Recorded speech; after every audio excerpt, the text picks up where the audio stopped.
Well, hello and welcome to AGH Wealth Management's 2017 forecast webinar. I appreciate you taking time out of your busy day to allow us the opportunity to share our thoughts and our independent broker-dealer, LPL Financial's thoughts on the outlook for this year. My name is Brian Ginch. I'm a certified financial planner and a portfolio manager here at AGH Wealth Management. So my focus is on overseeing our personal portfolios and strategists as well as our personal financial planning. Our president, Brad Bechtel, usually joins me on these. However, he's been out sick this week, and so unfortunately we won't get his thoughts during the call. However, he will be able to also field any questions that may come after the webinar. So we surely wish him wellness and hope to have him back for our mid-year review. So last year marked a year of referendum in the world, with the Brexit signaling the first real major country moving out of the European Union, to the Bernie Sanders and Donald Trump candidacy races, to the current administration overhaul. The markets have really been tested with adaptation to change. And so some key themes we'll be watching this year are a smoother path to policy changes, continued earnings growth as we get out of our earnings recession that we've really been in the last year, and the dual mandate dynamic of the Federal Reserve. So at a glance, as we look at the overall market and how it relates to the economy, we think the economy should show some positive growth of about 2.5% or more, which is above the average of this current expansion, but it's below the long-term average of our economic growth. So we feel that's a number that's doable, and so we're hopeful to see that happen. Internationally, we continue to look internationally at ways to diversify portfolios. We think there's a lot of earnings potential overseas, particularly in the emerging markets arena. However, we obviously understand there's going to be currency and potentially some trade policy risks that will be important to watch as we look at where we want to position ourselves outside the U.S. For the U.S. stocks, we really see no reason we can't get mid-single-digit returns this year. When you take a look at valuations being stable and not too terribly high, to look at also pick up in, like I had said, earnings growth out of our earnings recession we've been in. A typical cycle we're in, which is the mid to late cycle, we should see mid-single-digit returns. On the bond side, we realize rates are climbing, and even this week, Janet's been pretty forthtelling that the rates will continue to rise this year, and so we do expect bonds to underperform their long-term average, and looking into low to mid-single-digit returns there. So we think it's best to focus portfolios more centrally in the U.S. this year, with still having an international focus in some of the more emerging markets rather than the developed countries. We think to stay balanced in a mix of value and growth stocks, and maybe overweight a smidge to sectors that should see relief with some potential policy changes. So think, financials and energy, maybe even healthcare. We like technology, but with the new administration, it'll be interesting to see how Silicon Valley responds this year. And overall, we're pretty optimistic that the economy is not headed into a recession. So it's okay to have a little more overweight to cyclicals. On the bond side, as we continue to promote, we think even more growth-oriented portfolios should have some minor allocation to the core intermediate bond space. We'll show kind of why in a slide later. And then we think really bank loans might provide a positive allocation, which we actually took that position last year, paid off for us last year. We believe this year some of the headwinds of bank loans are actually gone.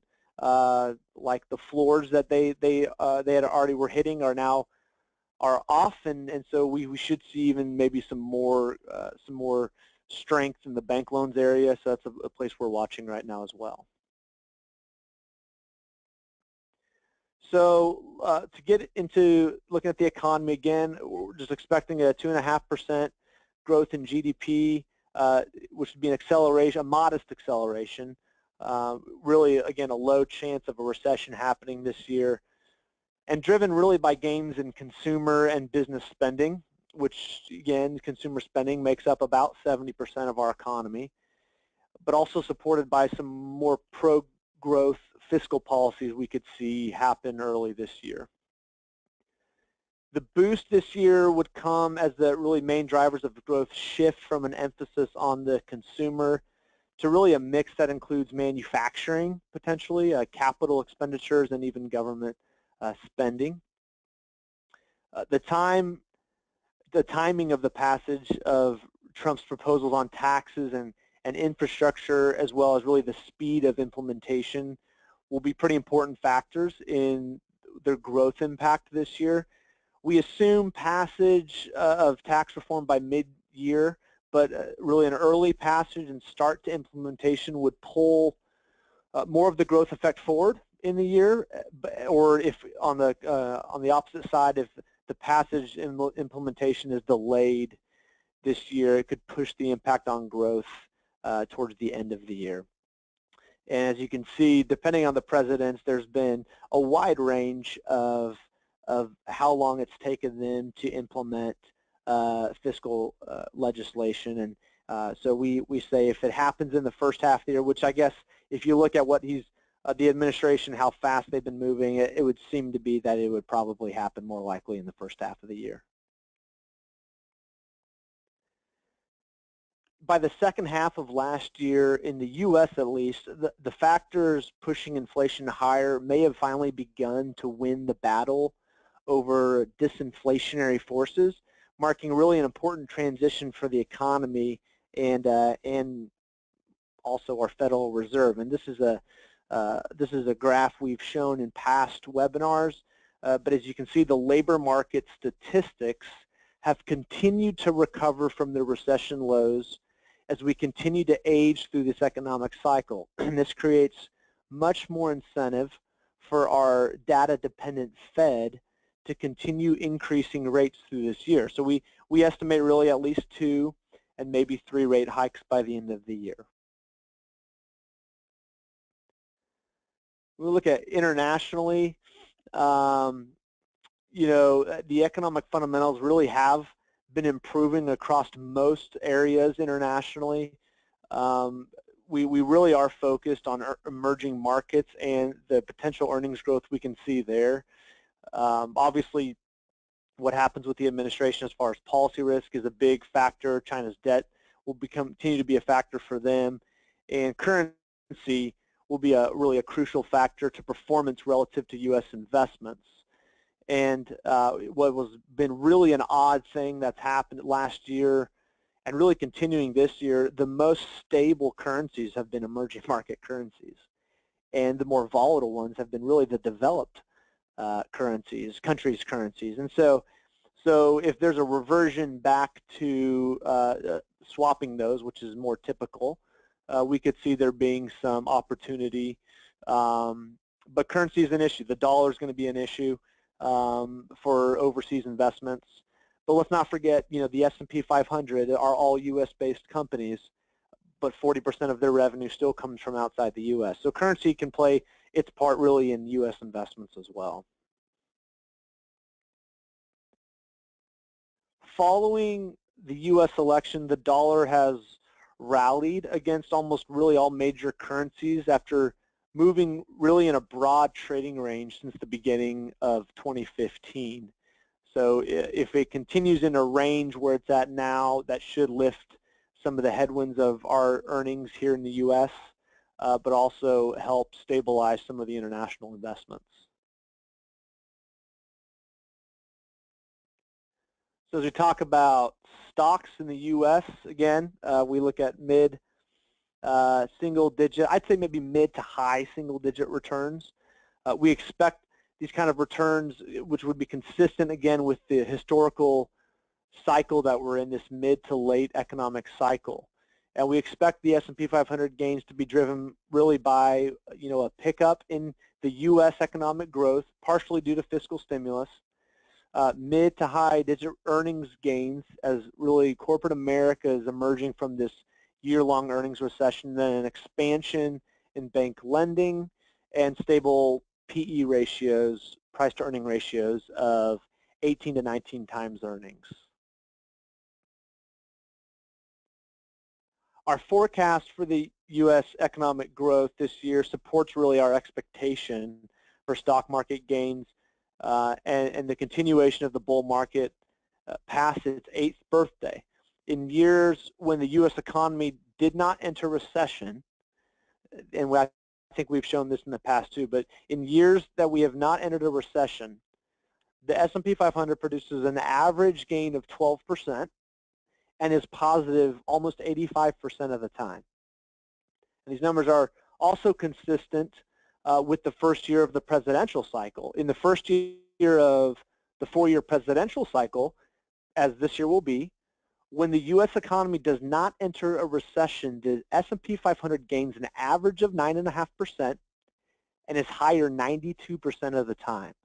So given that a lot of our leading indicators are not showing overheated status and are not looking like we're running into a recession, it just really reinforces our understanding of what the stocks could do this year.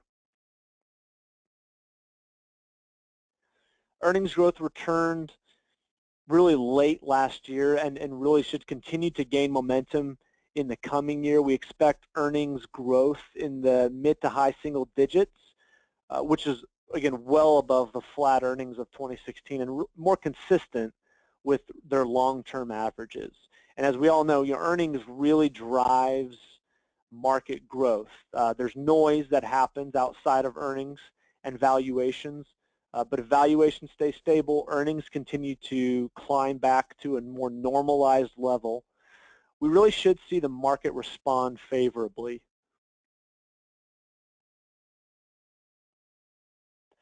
Some people look at valuations in the market. I think today we're hitting all-time highs again, and every time we hit all-time highs, the conversation happens. Well, the stock market's too high. How can we go any higher? Valuations are just way too propped up. But the truth is, we don't really see high valuations as a reason to sell, as they have not really ever been a good indicator of stock market performance over the subsequent year, as shown here. If any of these dots in this chart formed something that resembled a straight line, it would be more indicative of a relationship, but really this graph is just here to show you that it's really a hit or miss.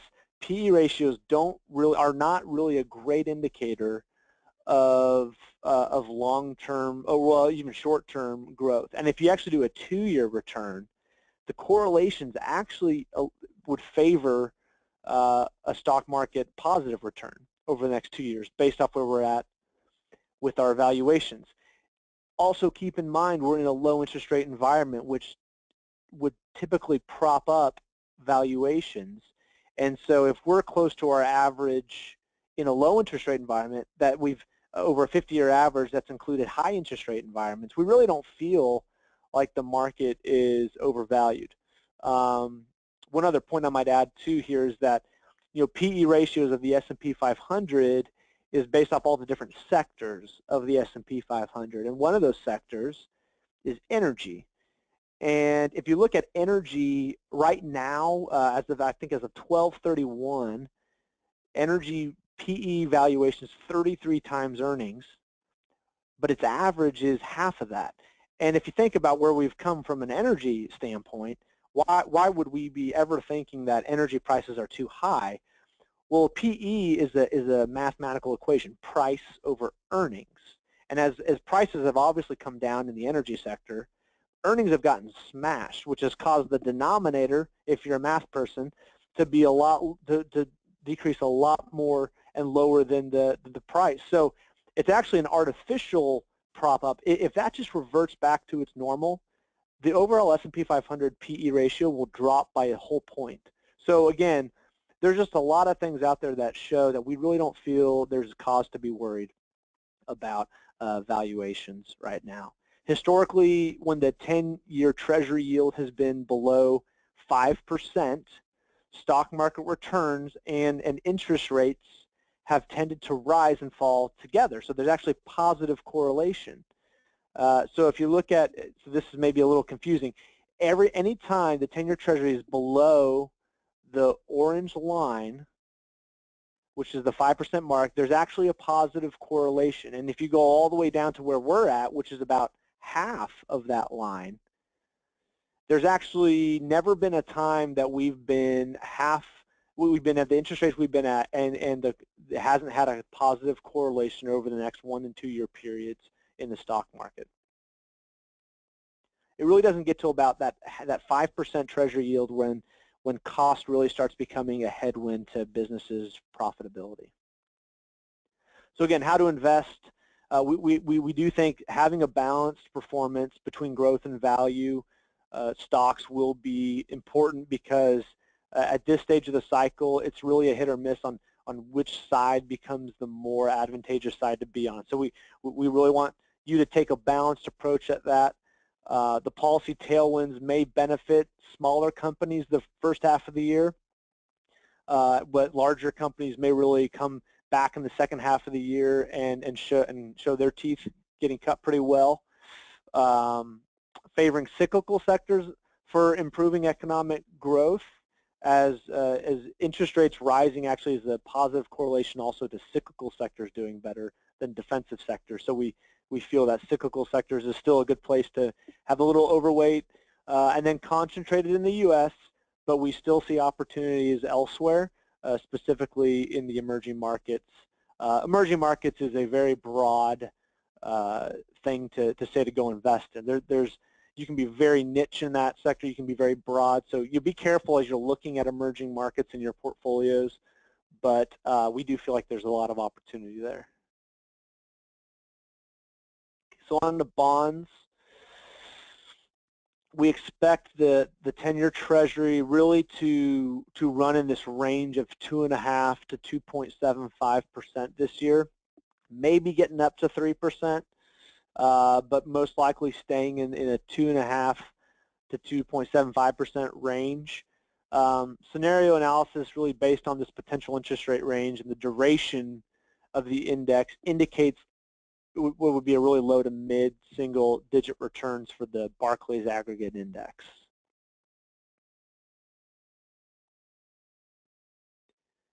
And we also want to highlight, during equity markets, while we don't feel the bond market would really outperform the stock market this year, during equity market pullbacks, and we get them really every year, sometimes twice a year, the average pullback since 2010 has been 11%. And during those pullbacks, while the broad market was down 11% on average, the bond market was actually up on average of 1.5% or so. And so again, we still see, because knowing that you're going to get a market pullback most likely once a year, we think having that bond diversifier is still one of the purest ways to diversify your portfolio in those minor pullbacks. And then once the pullback happens, if you want to adjust, you can. But it's always good to really have there for that diversification. We show this maybe every time we do a webinar, but just to remind you of the correlation between the changes in the 10-year Treasury yield and bond returns. And that's most people, this is the first thing really they learned about bonds if they ever studied bonds. As interest rates rise, bond prices fall. And so, so as you get higher and higher in the yield curve changes, it's going to impact your bond portfolio more and more. But I would say in this that it really does depend on how fast the rates rise. If the rates don't rise terribly fast, and Janet Yellen doesn't seem to be the type of person that does something quickly. And so really we feel like there's potential that even if rates do rise, if the gradual pace that it'll happen at shouldn't really cause a huge dramatic shift in the bond markets. It's really just when it rises quickly does it actually start affecting the bond prices. Got a question here we'll go ahead and try to answer. It says, for the past several years, passive funds and management style has outperformed active management. So with the increased volatility in Washington, along with some possible deregulation, tax reform, Affordable Care Act repeal, modifications, do you see active management adding value over passive? So first of all, yes, it's very true. The last 3 years have been a very hard for active managers to outpace the passive indexes. And when we're constructing portfolios, we're looking at two things. There's a difference between active and passive management and management and non-management. And what I mean by that is you can have managers managing funds, but their turnover, the portfolios don't look very different year to year. Or you can have managers who are actively managing and the portfolio looks different every single year. Those two styles are very different. So a lot of people think active management just means it's not an index fund. And one thing you want to look at is that active management could mean very low turnover. They call that turnover ratio. So having a low turnover ratio of 10 to 20% versus we have some active manager positions in our portfolios that have a 100 to 140% turnover, meaning that every year the portfolio is going to look different. And so when you're comparing passive and active, what most people mean is indexed versus non-indexed. And so we do think that active management or non-indexed management will start cutting its teeth more. We started to see that already this year. We saw it a little bit last year, but definitely looking at this year as a breakout year for active management. And keep in mind, the reason why active management really works is when the markets crash.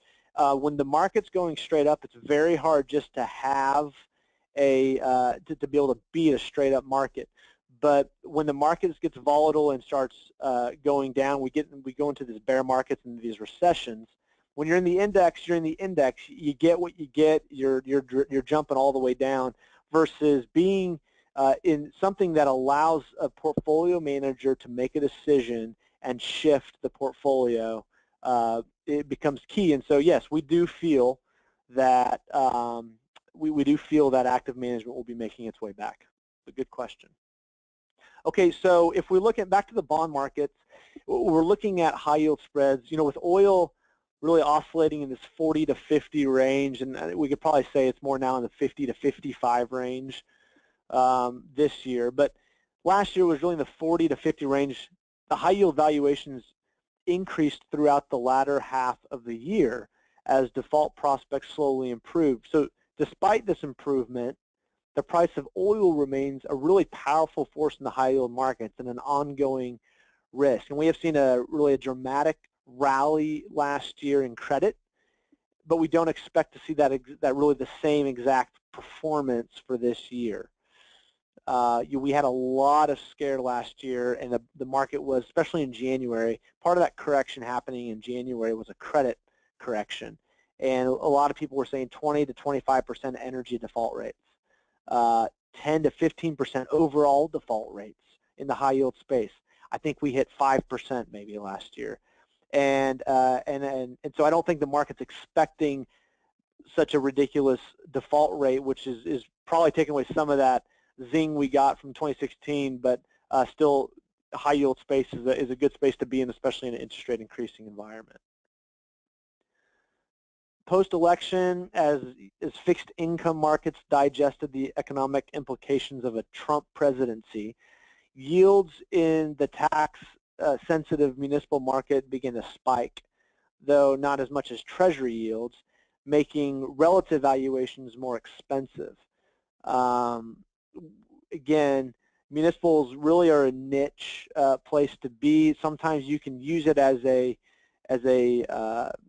alternative to the Treasury market for a safe haven, but a lot of people use municipals for more of that tax benefit that they get from investing in a bond that they don't have to pay federal or sometimes state taxes on if you're in the state that you own that bond. One thing, we were on a call actually yesterday with our research team, and one of the things that is also interesting is there might be extra demand for municipals this year because of foreign investment into our municipals. If the German Bund is giving, the 10-year German Bund is giving you negative or 0%, people would much rather go get a Texas municipal bond than to buy the 10-year German. So even sovereign debt could shift from demand from other sovereign debt to some municipals in the U.S. So if you see that demand happen, that could offset some of the interest rate sensitivity that municipals are getting.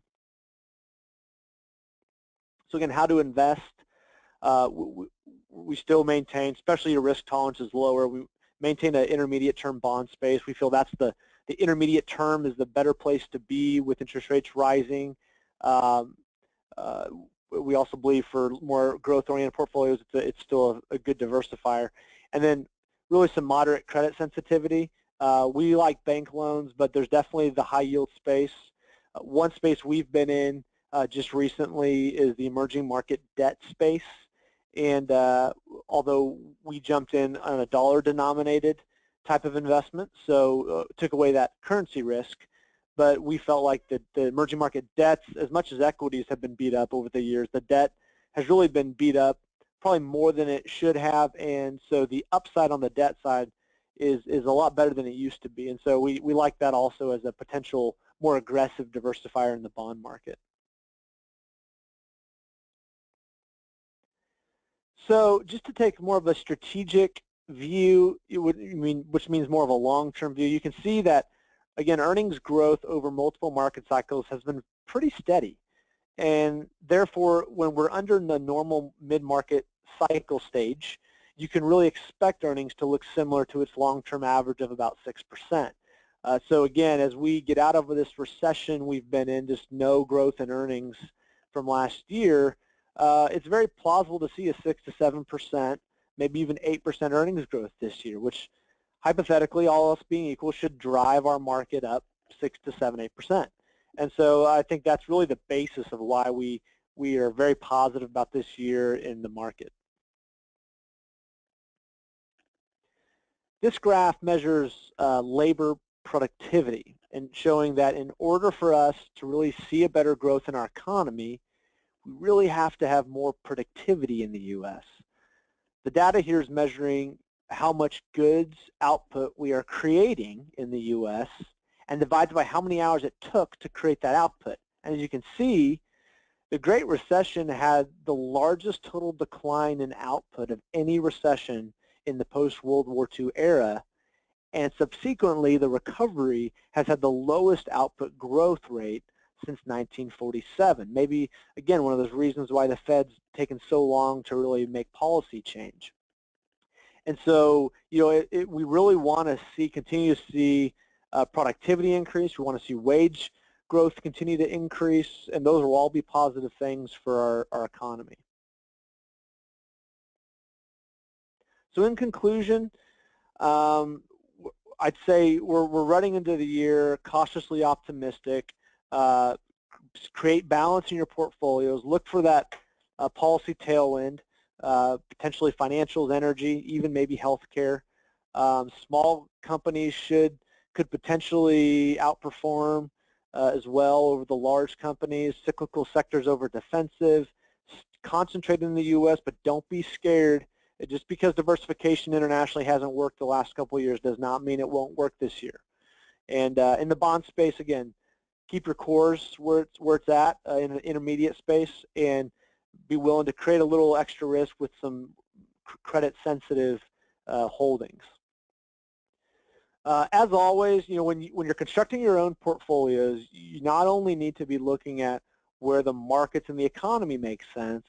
But just keep in mind as you make decisions, make sure it makes sense to you and your goals and your values and your financial plan. If you have too risky of a portfolio, you can make an emotional or rational decision when your losses go past a certain point, or even conversely, if you gain more than you expected. Sometimes really where we add the most value to some of our investors is we stave them off. If the market crashes more than their willingness in their portfolio, that's when those irrational decisions can start happening.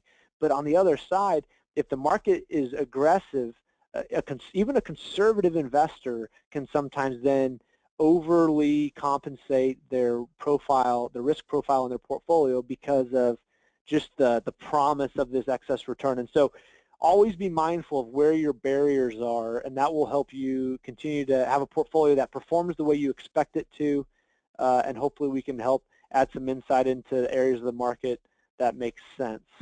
Obviously, we're here to help. If you have any questions on how you need to manage your portfolio, if not already a client, and again, if you have any additional questions that arise, I don't see any other questions coming in, but if you have any other questions that arose from this presentation, invite you to contact us, and I or my team would be happy to help answer any questions. As always, for those of you who are already clients, we appreciate your business and your continued trust and confidence in us, and we'll be back here again in the middle of the year. Hopefully Brad will be with us, and we'll have the mid-year review. Thank you.